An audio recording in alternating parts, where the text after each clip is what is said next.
আসসালামু আলাইকুম, স্বাগত জানাচ্ছি আরটিভির দুপুরের সংবাদে। আপনাদের সঙ্গে আছি আমি সিনথিয়া রহমান। ঢাকা সম্মিলিত সামরিক হাসপাতালে চিকিৎসাধীন অবস্থায় মারা গেছে মাগুরায় নির্যাতিত শিশুটি। বাংলাদেশ সেনাবাহিনী এক বিজ্ঞপ্তিতে বিষয়টি নিশ্চিত করেন। বাংলাদেশ সেনাবাহিনী শিশুটির শোক সন্তপ্ত পরিবারের প্রতি গভীর সমবেদনা জানিয়েছেন এবং যে কোনো প্রয়োজনে তাদের পাশে থাকার অঙ্গীকার ব্যক্ত করছে। উল্লেখ্য, গত ৮ মার্চ শিশুটিকে সংকটাপন্ন অবস্থায় ঢাকা সিএমএইচে ভর্তি করা হয়।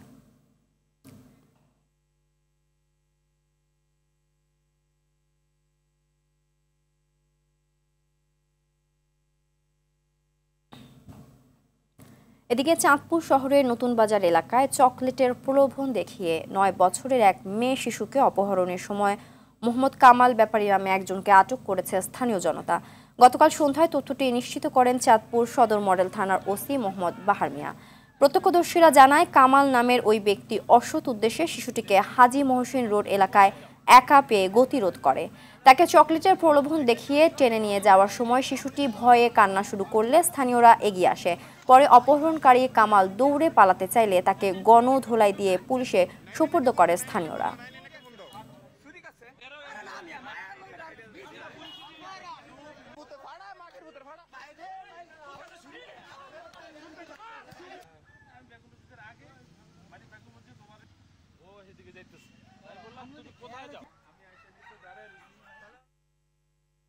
এগারো মার্চ ধর্ষণ ও নিপীড়নের বিরুদ্ধে প্রধান উপদেষ্টার বাসভবন অভিমুখে পদযাত্রায় পুলিশের সঙ্গে আন্দোলনকারীদের সংঘর্ষের ঘটনায় রমনা মডেল থানায় পুলিশের করা মামলাটি মিথ্যা বলে দাবি করেছে ধর্ষণ ও নিপীড়ন বিরোধী বাংলাদেশ।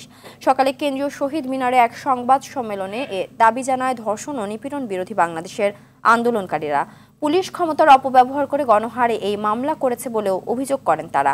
এছাড়া ব্যর্থ স্বরাষ্ট্র উপদেষ্টার পদত্যাগ, ধর্ষক নিপীড়কদের বিচার সহ ৯ দফা মেনে নেওয়া এবং সংঘবদ্ধ উস্কানিমূলক অপপ্রচার বন্ধে কার্যকর উদ্যোগ গ্রহণের দাবি জানায় সংস্থাটি। ভিডিওতে শুরুতে দেখবেন কেউ তাকে কিছু করে সেগুলো কিন্তু একেবারেই বর্তমান স্বরাষ্ট্র উপদেষ্টা দায়িত্বে দ্রুততম সময়ে আইন শৃঙ্খলা পরিস্থিতির উন্নয়ন সম্ভব নয়। ফলত নাগরিক নিরাপত্তা নিশ্চিতের পূর্বশর্ত হিসেবে আমরা স্বরাষ্ট্র উপদেষ্টা জাহাঙ্গীর আলমের অপসারণ সাপেক্ষে দ্রুত স্থায়ী সংস্কারের পথে সরকারকে হাঁটতে দেখব বলে বিশ্বাস রাখতে চাই। 4 দিনের সফরে বিকেলে ঢাকা আসছেন জাতিসংঘ মহাসচিব অ্যান্তনিও গুতেরেস। বাংলাদেশ সফরকালে কক্সবাজারে রোহিঙ্গা ক্যাম্প পরিদর্শন সহ সরকারের শীর্ষ পর্যায়ে একাধিক বৈঠক করবেন তিনি। বৈঠকে গুরুত্ব পাবে অন্তর্বর্তী সরকারের গণতন্ত্রের উত্তরণ, রোহিঙ্গা ইস্যু ও মানবাধিকার। এছাড়া সফরের সংস্কার ও আগামী নির্বাচন ইস্যুতে জাতিসংঘ মহাসচিব ঐক্যমত্য কমিশনের সাথে বৈঠক করবেন। খান আলমিনের রিপোর্টে বিস্তারিত। দ্বিতীয়বারের মতো ঢাকা আসছেন জাতিসংঘ মহাসচিব আন্তোনিও গুতেরেস। হযরত শাহজালাল আন্তর্জাতিক বিমানবন্দরে বিকেলে জাতিসংঘ মহাসচিবকে স্বাগত জানাবেন পররাষ্ট্র উপদেষ্টা তৌহিদ হোসেন। সফরে নানামুখী কর্মসূচি রেখেছেন জাতিসংঘ মহাসচিব। সবচেয়ে বেশি গুরুত্ব পাচ্ছে রোহিঙ্গা ইস্যু। শুক্রবার পররাষ্ট্র উপদেষ্টা এবং প্রধান উপদেষ্টা রোহিঙ্গা সমস্যা ও অগ্রাধিকারপ্রাপ্ত বিষয়াবলী সংক্রান্ত হাই রিপ্রেজেন্টেটিভের সঙ্গে বৈঠক শেষে প্রধান উপদেষ্টা অধ্যাপক ডক্টর মোহাম্মদ ইউনুসের সঙ্গে বৈঠক করবেন আন্তোনিও গুতেরেস। বৈঠক শেষে তারা একসঙ্গে কক্সবাজার রোহিঙ্গা ক্যাম্প পরিদর্শনে যাবেন। সেখানে লাখো রোহিঙ্গার সঙ্গে ইফতার করবেন প্রধান উপদেষ্টা ও জাতিসংঘ মহাসচিব। প্রধান উপদেষ্টার সঙ্গে বৈঠকে বাংলাদেশের সংস্কার, নির্বাচন এবং এর সহযোগিতা নিয়ে আলোচনা হবে জাতিসংঘ মহাসচিবের। বৈঠকে বাংলাদেশের গণতন্ত্রের পথে উত্তরণ নিয়ে আলোচনা হবে। এছাড়া মানবাধিকারের বিভিন্ন বিষয় ঠাঁই পাবে বৈঠকে। জাতীয় ঐক্যমত্য কমিশনের সঙ্গে বৈঠক হতে পারে গুতেরেসের। সফরের তৃতীয় দিন শনিবার ঢাকায় জাতিসংঘের কার্যালয়ের কর্মীদের সঙ্গে মতবিনিময় করবেন তিনি। মতবিনিময় করবেন বাংলাদেশের যুব সমাজ ও নাগরিক প্রতিনিধিদের সঙ্গে। রোববার সকালে তার ঢাকা ছাড়ার কথা রয়েছে। খান আলামিন, আরটিভি, ঢাকা। দর্শক, এই বিষয়ে বিস্তারিত জানাতে টেকনাফ থেকে সরাসরি যুক্ত হচ্ছেন সহকর্মী শাহিন শাহ। শাহিন, জাতিসংঘ মহাসচিব কক্সবাজারের রোহিঙ্গা আশ্রয় শিবির পরিদর্শনে যাচ্ছেন কেন? তার সফর ঘিরে রোহিঙ্গা ক্যাম্প এলাকায় প্রস্তুতি কেমন দেখছেন?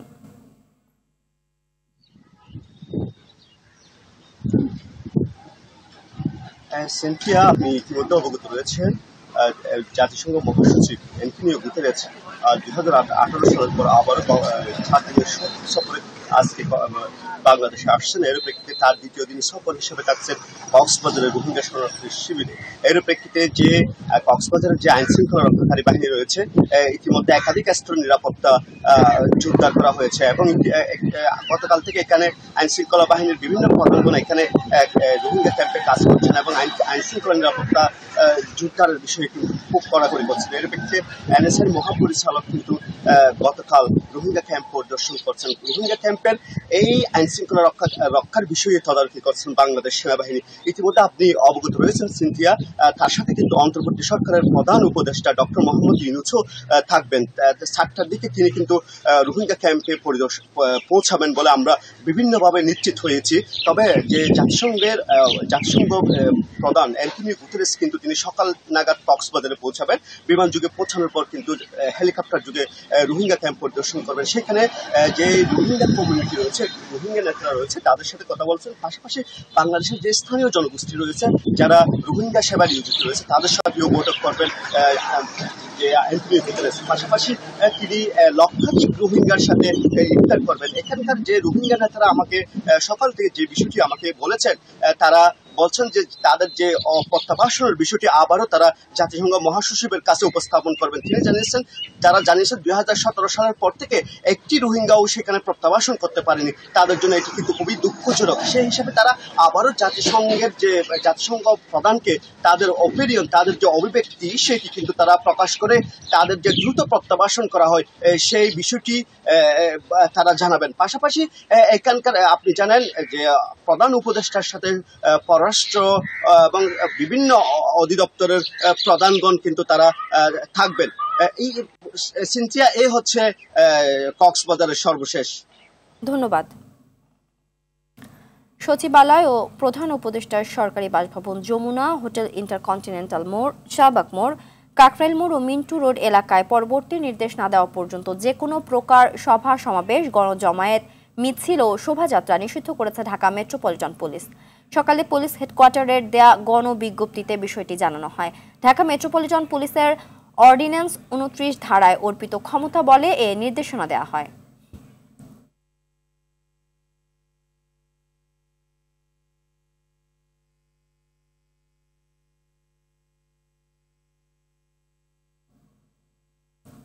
সরকারি প্রাথমিক বিদ্যালয়ের প্রধান শিক্ষকদের 10ম গ্রেডে 2য় শ্রেণীর গেজেটেড কর্মকর্তার মর্যাদা দিয়ে রায় দিয়েছে আপিল বিভাগ।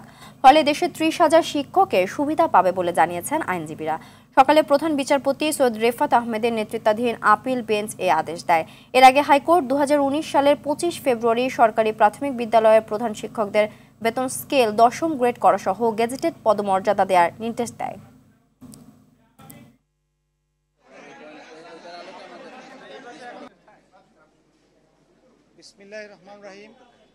আজকে আমরা দরখাস্ত দিয়েছিলাম। সেই দরখাস্তে আমরা বলেছিলাম যে আমাদেরকে যদি গ্রেড 10 স্ট্যাটাস দেওয়া হয় আর সেই সঙ্গে গেজেটেড ক্লাস 2 করা হয় তাহলে আমরা আর ওইটা যারা পাবো না সেটা আমরা ক্লেম করব না। আর ইতিমধ্যে যারা 2015 সালের আগে 8, 12, 15 বছর অতিক্রম করেছে তারা পাবে। ইন্টার্ন চিকিৎসকদের ধৈর্য ধরার আহ্বান জানিয়ে কর্মসূচি প্রত্যাহারের অনুরোধ করেছেন প্রধান উপদেষ্টার বিশেষ সহকারী ডাক্তার সাইদুর রহমান। দুপুরে সচিবালয়ে তিনি শিক্ষার্থীদের প্রতি এ অনুরোধ জানান। বলেন, চিকিৎসকদের সরকারি চাকরিতে যোগদানের বয়স বাড়িয়ে 34 বছর করার প্রস্তাব জনপ্রশাসন মন্ত্রণালয়ে পাঠানো হয়েছে। মানহীন মেডিকেল কলেজ বন্ধ করে দেওয়ার সিদ্ধান্ত হয়েছে বলেও জানান তিনি। বর্তমান শিক্ষার্থীরা তাদের শিক্ষা কার্যক্রম শেষ করতে পারবেন, তবে নতুন করে কোনো শিক্ষার্থী ভর্তি নিতে পারবে না মানহীন মেডিকেল কলেজে। 2 থেকে 3 সপ্তাহের মধ্যে স্বাস্থ্য সুরক্ষা আইন প্রণয়নের কাজ শুরু হবে বলে জানান তিনি।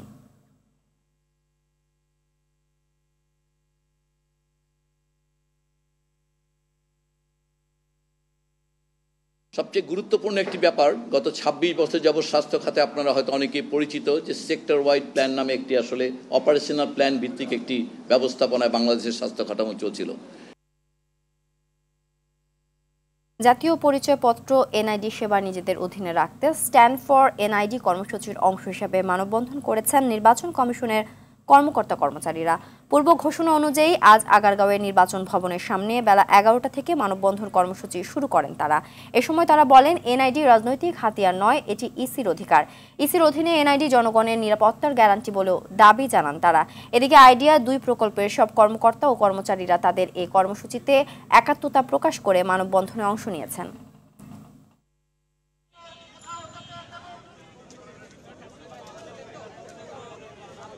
এটাকে যদি ভাগ করা হয় তা নিশ্চিত করেই ভোটার তালিকা এবং এর 2টি ক্ষতিগ্রস্ত হবে এবং 2টির মৃত্যুবরণ করতে পারে।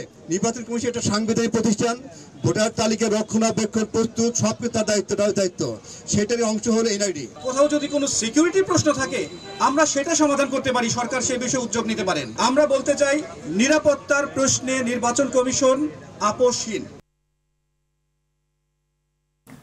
এদিকে জাতীয় পরিচয়পত্র এনআইডি সেবা নির্বাচন কমিশন থেকে সরিয়ে নেওয়ার সিদ্ধান্তের প্রতিবাদে দেশের বিভিন্ন স্থানে অবস্থান কর্মসূচি পালন করেছেন নির্বাচন কমিশন সচিবালয়ের কর্মকর্তা কর্মচারীরা। লক্ষ্মীপুরে অবস্থান ও মানববন্ধন কর্মসূচি পালন করেছে জেলা নির্বাচন অফিসের কর্মকর্তা কর্মচারীরা। সকাল 11টা থেকে জেলা নির্বাচন অফিসের সামনে এই কর্মসূচি শুরু হয়। জাতীয় পরিচয়পত্র সেবা কার্যক্রম নির্বাচন কমিশনের অধীনে রাখার দাবিতে ময়মনসিংহে স্ট্যান্ড ফর এনআইডি কর্মসূচি পালন করেছে সংস্থার কর্মকর্তা কর্মচারীরা। এ সময় 2 ঘণ্টা নাগরিকদের এনআইডি সেবা কার্যক্রম বন্ধ ছিল। একই দাবিতে নড়াইল, হিলি, বগুড়ার সারিয়াকান্দিতে অবস্থান কর্মসূচি পালিত হয়েছে।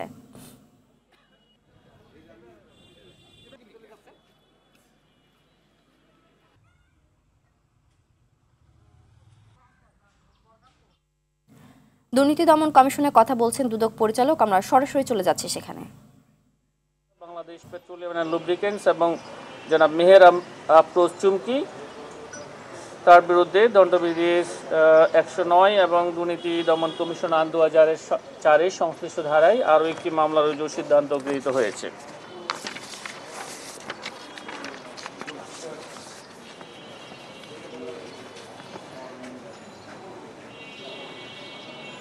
পরস্পর যোগ সাদস্যে ক্ষমতার অপব্যবহার পূর্বক অন্যায়ভাবে লাভবান হওয়ার অভিপ্রায়ে বেক্সিমকো গ্রুপের সিঙ্গেল বরওয়ার এক্সপোজার লিমিট অতিক্রান্ত হওয়ার বিষয়টি অসৎ উদ্দেশ্যে সুকৌশলে এড়ানোর নিমিত্তে জনাব জাকিয়া তাজিনের ব্যবসা প্রতিষ্ঠান index power and energy unit 2 লিমিটেডের নামে ঋণ মঞ্জুর করা হয়।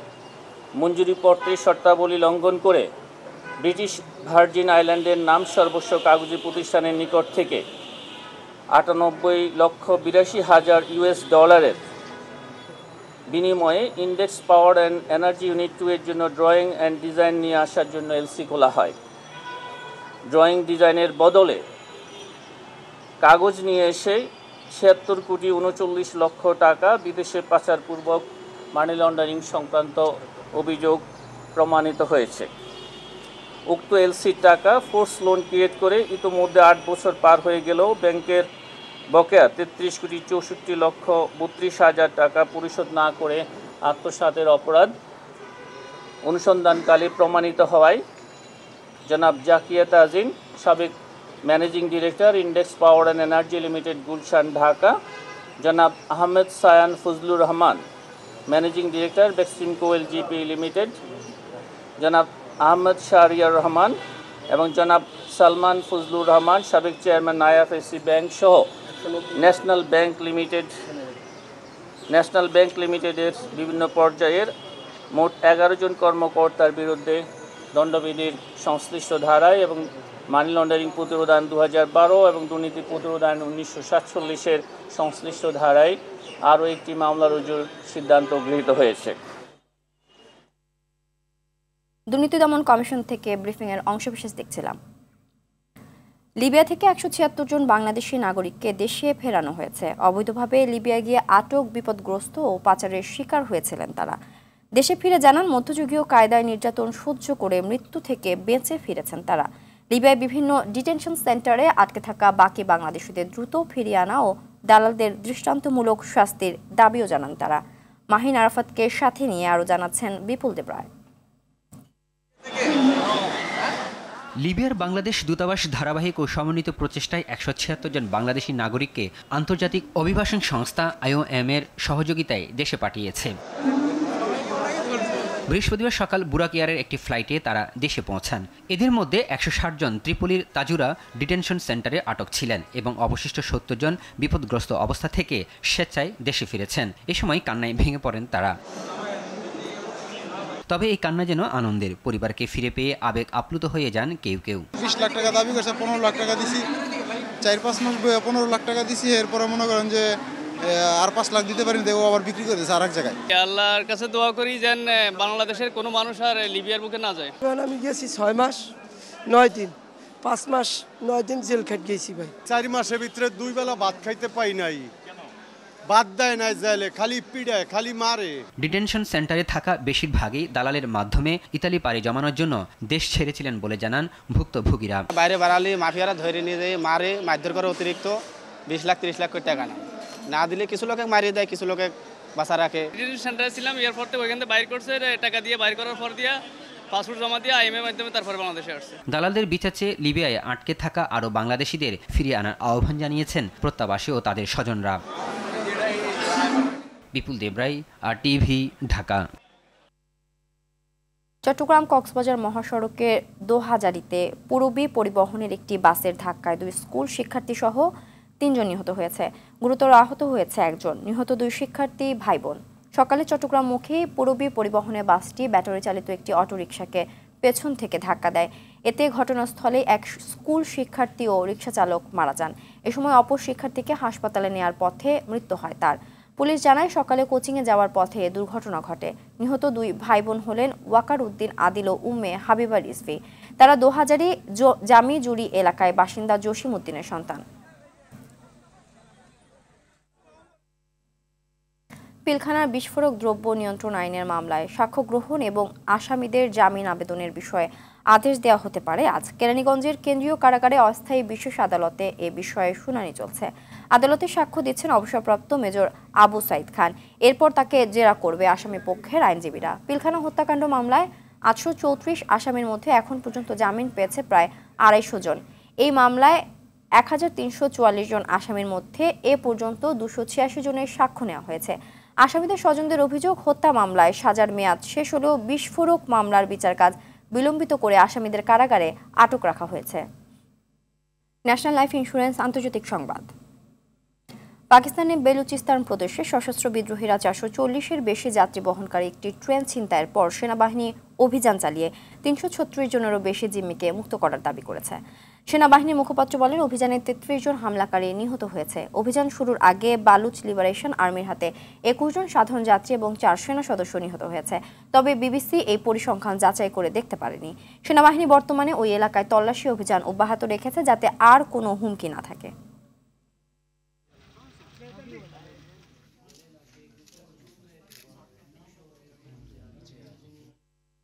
মার্কিন প্রেসিডেন্ট ডোনাল্ড ট্রাম্পের ইস্পাত ও অ্যালুমিনিয়ামের শুল্ক আরোপের জবাবে বুধবার যুক্তরাষ্ট্রের প্রায় 21 বিলিয়ন ডলারের পণ্যের উপর প্রতিশোধমূলক শুল্ক আরোপের ঘোষণা দিয়েছে কানাডা। এক প্রতিবেদনে এ তথ্য জানায় বিবিসি। যুক্তরাষ্ট্রে ইস্পাত ও অ্যালুমিনিয়াম আমদানির উপর ট্রাম্পের বর্ধিত শুল্ক বুধবার থেকে কার্যকর হয়েছে। অথচ কানাডা মার্কিন যুক্তরাষ্ট্রে ইস্পাত ও অ্যালুমিনিয়ামের বৃহত্তম বিদেশি সরবরাহকারী।